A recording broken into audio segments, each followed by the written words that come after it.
बिस्मिल्लाहिर्रहमानिर्रहीम। अस्सलाम वालेकुम नाज़रीन। प्यारे दोस्तों, उम्मीद करता हूँ कि आप तमाम खैर आफियत से होंगे और किताब दोस्त में आप लोगों को खुशामदीद। तो प्यारे दोस्तों, रिच डैड पुअर डैड, उसमें एक रॉबर्ट फ्रॉस्ट जो कि एक मशहूर पोइट हैं, मशहूर शायर हैं, उसकी एक नज़म जो कि वाकई मुझे खुद बड़ी पसंद आई। उसमें एक सबक छुपा है, वो आप लोगों को मैं एंड में बताऊंगा और साथ साथ भी कुछ चीज़ें जो मेरे माइंड में होंगी वो मैं आप लोगों के साथ शेयर करूंगा।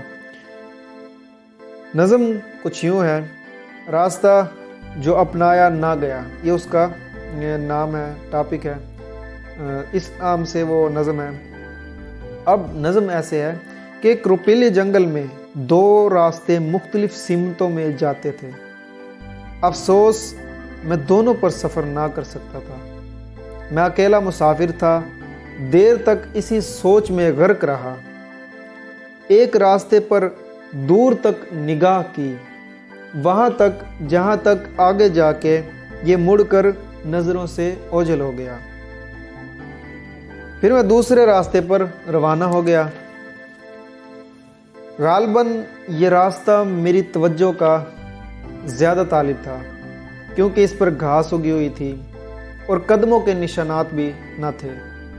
मगर जब आगे गया तो इस पर भी आमदोरफ्त के असरात थे और एक दिन तक मुसलसल इस रास्ते पर चलता गया और रास्तों से मिलते गए और अब वापसी मुमकिन न थी।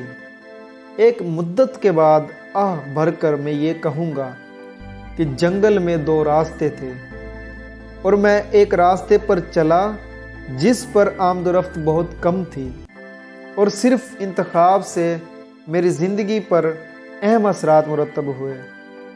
अब इसके एक जो भी शेर, जो भी एक मिसरा होगा उसको समझते हैं कि एक जंगल, उसमें दो रास्ते। अब जो रॉबर्ट फ्रॉस्ट है जो लिखता है वो अपने आप को वहाँ पर महसूस करता है कि दो रास्ते जंगल में हैं। एक दरमियान में वो खड़ा है, एक रास्ता इस तरफ और एक रास्ता इस तरफ। एक रास्ता देखा, जहाँ तक वो नज़र जा रही थी वहाँ रास्ता मुड़ रहा था। फिर वो जो दूसरा रास्ता था उस पर रवाना हो गया, क्योंकि उसका मानना था कि ये जो रास्ता है ये मेरे लिए बेहतर है। उस रास्ते पर घास भी उगी हुई थी, यानी घास का मतलब क्या कि उस जगह कोई आमदोरफ्त नहीं थी, कदमों के निशानात भी ना थे। मगर जब थोड़ा सा वो आगे बढ़ता है तो आगे आमदोरफ्त के भी असरात हैं। मुसलसल एक दिन रास्ते पर चलने के बाद वो फिर उसको कई रास्ते और नज़र आने लगे।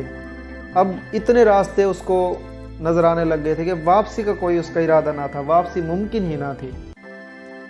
एक मुद्दत के बाद आह भरकर मैं ये कहूँगा कि जंगल में दो रास्ते थे। अब वो वापसी अपनी एक पुरानी याद को ताज़ा कर रहा है कि हर इंसान की ज़िंदगी में दो रास्ते होते हैं। एक वो रास्ता जो शुरू में तो हमें सीधा नज़र आता है, लेकिन बाद में जाके वो मुड़ जाता है और बाद का उसका कोई पता नहीं। लेकिन इसी तरह दूसरा रास्ता जो थोड़ा सा मुश्किल है, घास फूस है और उस पर कोई निशानात भी नहीं है। अब निशान ना होने का मतलब कि उस रास्ते पर पता नहीं वो रास्ता कहाँ जा सकता है, कोई पता नहीं। लेकिन उस रास्ते पर चलना मुश्किल तो हो सकता है, लेकिन जब आप एक रास्ते पर चलते हैं, चलने के बाद फिर होता है क्या कि कुछ टाइम बाद आपको राहें भी मिलनी शुरू हो जाती हैं, आपको लोग भी मिलने शुरू हो जाते हैं। लेकिन इसमें एक पॉइंट है कि पहला कदम मुश्किल है।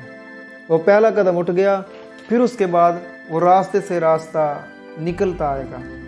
तो रॉबर्ट फ्रॉस्ट की ये जो एक नज़म थी उसकी एक झलक जो कि रिच डैड पुअर डैड में रॉबर्ट कियोसाकी ने कोट की। तो उम्मीद है आप लोगों को ये नज़म पसंद आई होगी। अपना बहुत सारा ख्याल रखिएगा। पाकिस्तान जिंदाबाद। वस्सलाम, अल्लाह हाफिज़।